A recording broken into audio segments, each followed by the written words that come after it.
Olin jadi karu pino. Olin jadi karu pino. Olin jadi go back. Dan Borua hai. আজি আমি সদৌ অসম মটক যুৱ ছাত্ৰ সন্মিলন উদ্যোগত ঢলা চৈখোৱা আঞ্চলিক সমিতিৰ উদ্যোগত আজি এক বৃহৎ প্ৰতিবাদী কাৰ্যসূচী আমি সাব্যস্ত কৰিবৰ বাবে আমি আগবাঢ়ি আহিব লগা হৈছে।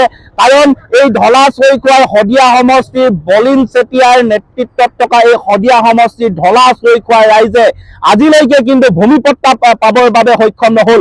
সিদিনা মুখ্যমন্ত্ৰী হিমন্ত বিশ্ব শৰ্মাই শদিয়া সমষ্টিলৈ আহি ভূমিপট্টা প্ৰদান কৰিছো বুলি ঢাক ঢোল বজাই ৰাইজক অৱগত কৰিছে। খিলঞ্জীয়াই ৰাইজক ভূমিপট্টা দিছো বুলি তেওঁলোকে অৱগত কৰিছে। তেওঁলোকে কৈছে যে মটক মৰাণ এইসকল জনগোষ্ঠীক দিছো, কিন্তু আজি এই আমাৰ নিজৰ জনগোষ্ঠী চাহ জনজাতি মৰাণ মটক কছাৰী আদিকে কৰি সকলো জনগোষ্ঠী আমাৰ ৰাইজ একেলগত আজি ওলাই আহিবলৈ বাধ্য হৈ পৰিছে। কাৰণ তেওঁলোকে পোৱা নাই, কোনে পাইছে? তেওঁলোকে এছাম সুবিধাবাদী লোকক তেওঁলোকে কিন্তু ভূমিপট্টা প্ৰদান কৰিছে।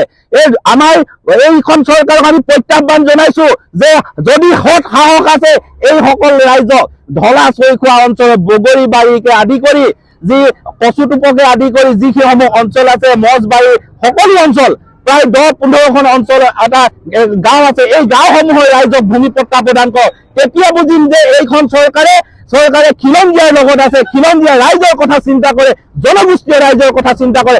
অন্যথা কিন্তু আমি কেতিয়াও আমি ভাবি নলম যে তেওঁলোকে আমাৰ লগত আছে, আমাৰ ৰাইজৰ দুখৰ কথা বুজ লয়। তাৰোপৰি আপোনালোকে সংবাদ মাধ্যমে জানে যে ঢলা চৈখোৱা অঞ্চলত গৰাখহনীয়াৰ ইমান উৎপাত চলি আছে। সেই উৎপাতৰ পৰা ৰক্ষা পাবৰ কাৰণে গাঁওবাসী ৰাইজে নিজেই বাঁহ বেতৰ ঘৰৰ বাঁহ কাটি তেওঁলোকে বান্ধ সাজিবৰ বাবে চেষ্টা কৰিবলগীয়া হৈছে। এইখন চৰকাৰৰ কিন্তু সদিচ্ছা নাই। তাৰোপৰি আৰু সাংসদ প্ৰধান বৰুৱা ডাঙৰীয়াই মাত্ৰ 10 লাখ টকা আগবঢ়াই এই বান্ধ প্ৰতিৰোধ কৰিবলৈ আছে। আপোনালোকে নিজেই কওক যে 10 লাখ টকাই জানো ক'ৰবাত বান্ধ প্ৰতিৰোধ কৰিব পাৰে? নোৱাৰে।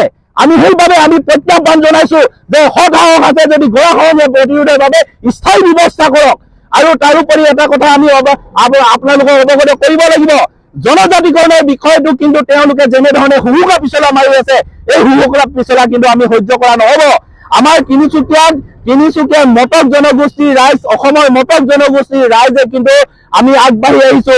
লোকসভা নিৰ্বাচনত কিন্তু ইয়াৰ বিৰূপ প্ৰভাৱ আপোনালোকে দেখিবলৈ পাব। এই কথা কিন্তু স্পষ্ট। তেওঁলোকে আমাক লোকসভাই হওক বা বিধানসভাই হওক তেওঁলোকে কিন্তু ইস্তাহাৰত প্ৰকাশ কৰি মাত্ৰ ললিপপ দিবলৈ চেষ্টা কৰে, কিন্তু আমি সহ্য কৰা নহব। তাৰোপৰি আপোনালোকে অৱগত ঢলা চৈখোৱা অঞ্চলত টেঙাৰ যি নেমুৰ ভিলেজ বুলি কয়, সেইখন তেওঁলোকে অসম চৰকাৰে স্বীকৃতি প্ৰদান কৰিছে। নেমু পোৱা যায়। সেই নেমুৰ যিসকল কৃষক আছে, এই কৃষকসকলৰ মাটি পট্টা ক'ত? এই কৃষকৰ সাধাৰণ কৃষক ৰাইজক মাটি পট্টা প্ৰদান কৰক। তেতিয়া আমি বুজিম যে হিমন্ত বিশ্ব শৰ্মা নেতৃত্বাধীন অসম চৰকাৰে খিলঞ্জীয়াৰ প্ৰতি যি দায়িত্ব, সেই দায়িত্ব পালন কৰিছে। অন্যথা কিন্তু আমি প্ৰতিক্ৰিয়া দিবলৈ লোকসভা নিৰ্বাচনত আমি আগবাঢ়ি আহিম। ধন্যবাদ।